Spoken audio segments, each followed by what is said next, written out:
আসসালামু আলাইকুম, সবাই কেমন আছেন? আলহামদুলিল্লাহ, আল্লাহর রাহমতে ভালোই আছি।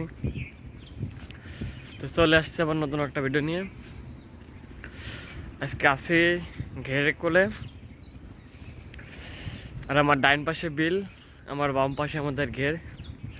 তো ঘেরের ভিতরে দেখতে পাচ্ছেন কেবল চাষবাসের কাজ চলতেছে। কাজ বিলের কাজ কি, বিলের সম্পূর্ণই প্রায় হয়ে গেছে। এখন শুধু লাগাইতে বাঁধেছে মধ্য বিলে। মধ্য বিল ছাড়া বিলের কোথাও ফাঁকা জমি নাই। বিল আর কি পুরোপুরি কমপ্লিট, মানে বিল সম্পূর্ণই রোপণ করা হয়ে গেছে। ধারে পারে সম্পূর্ণ একেবারে না, ওই মধ্য বিলে আমাদের 3.5 বিঘা, মানে 3.5 বিঘা।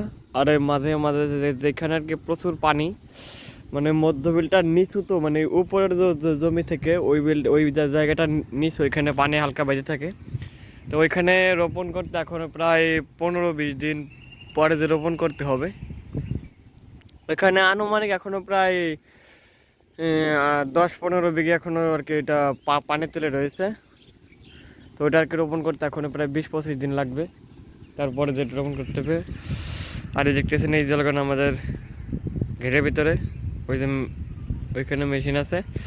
তো এটা আর কি এখানে চাষবাস দিতেছে। এখন চাষ দেওয়া হয়ে গেছে, শুধু মই দেওয়া বাকি।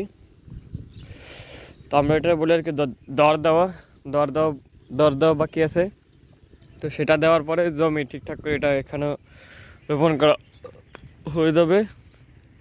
তো এই যে আমাদের দেখতেছেন, এটা এখন আমাদের পানি দেওয়ার সিস্টেম মোটর। তো এটা সেট করেছি 2 দিন আগে, মানে কাজের চাপে আপনাদের সেটা দেখানো হয় নাই যে এটা ই করলাম। তো এখান থেকে মাছ হয়েছে ধরেছে প্রায় 7-8 দিন হয়েছে, এখান থেকে মাছ ধরেছে। মাছ ধরার পরপরই যে চাষ দেওয়া হয়েছিল, এতদিন মাছই ছিল এখানে। এই ঘেরের এই কাছা আসছে পানি ছিল এখানে, মাছ ছাড়া তো আপনারা জানেন। তো মাছ টাছ পুরো জমে শুকিয়ে ফেলা হয়েছে। তো এখন চলুন, 9টার মতন বাজে, দেখি আজকে আবার অবস্থা একটু খারাপ। এই দেখতেছেন হাত, এই যে কালো চারের ভিতরে, এখানে মাটি ঢুকে প্রচুর ব্যথা হয়েছে।